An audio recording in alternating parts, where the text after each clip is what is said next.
مفتی صاحب مجھے یہ بتائیے کہ قبرستان جانا شب برات کو، بہت اچھا آپ کا سوال، اور لوگ اس میں تھوڑا مخالطے میں رہتے ہیں کیونکہ آپ نے ایک پہلے بات کی کہ جو والد یا والدہ نہیں رہے، حیات نہیں رہے، ان کے قبر پہ جا کے یاسین شریف پڑھی جائے جو آپ نے بیان کیا، اسی سے میں نے قبرستان کو شب برات پہ جانا۔ دیکھیں ترمذی شریف کی جو حدیث ہے جس کی راویہ اماں عائشہ صدیقہ طیبہ طاہرہ رضی اللہ تعالیٰ عنہ ہے، ترمذی شریف کے اندر یہ کہ نبی السلام کو اللہ کے نبی صلی اللہ علیہ وسلم کو اماں عائشہ نے جنت البقیع کے اندر پایا تھا، نبی اسلام وہاں موجود تھے۔ تو دیکھیں لوگ عید کے دن بھی جاتے ہیں، 9-10 محرم الحرام کو بھی جاتے ہیں اور دوسرے ایام میں بھی جاتے ہیں، مگر آج کی رات کا جانا یہ رسول اللہ صلی اللہ علیہ وآلہ وسلم کی سنت سے ثابت ہے۔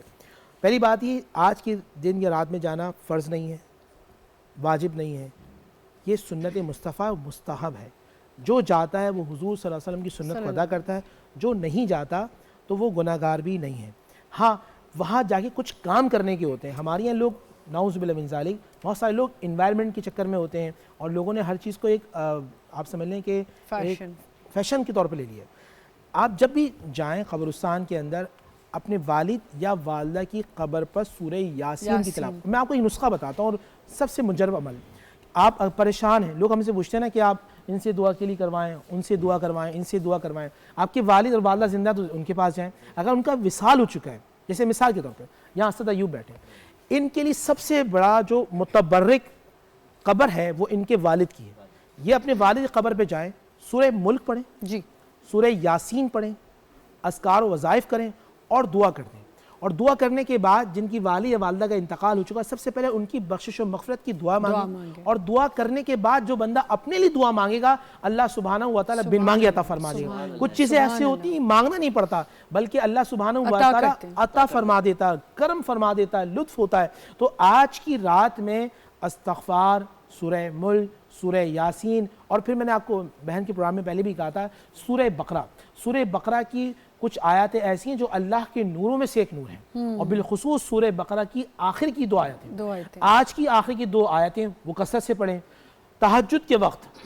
کا وقت وہ ہوتا ہے، میں نے آپ سے پہلے بھی عرض کیا تھا کہ میرے والد صاحب رحمۃ اللہ فرماتے تھے فجر وہ پڑھتا ہے کہ جو اللہ سے محبت کرے، اور تہجد وہ پڑھتا ہے اللہ جس سے محبت کرے۔ تو آپ آج کی رات، کیونکہ مولا کائنات سیدنا علی شیر خدا نے فرمایا کہ آج کی رات جاگو اور اگلے دن کا روزہ رکھو،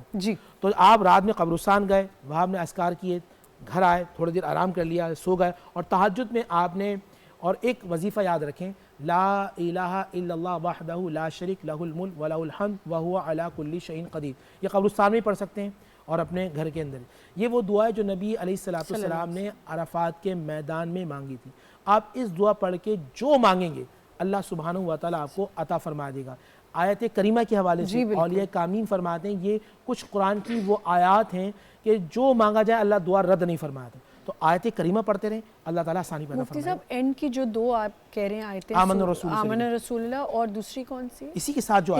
جو ہے آخر کی 2 جو آیات آمن رسول سے لے کر اختتام تک،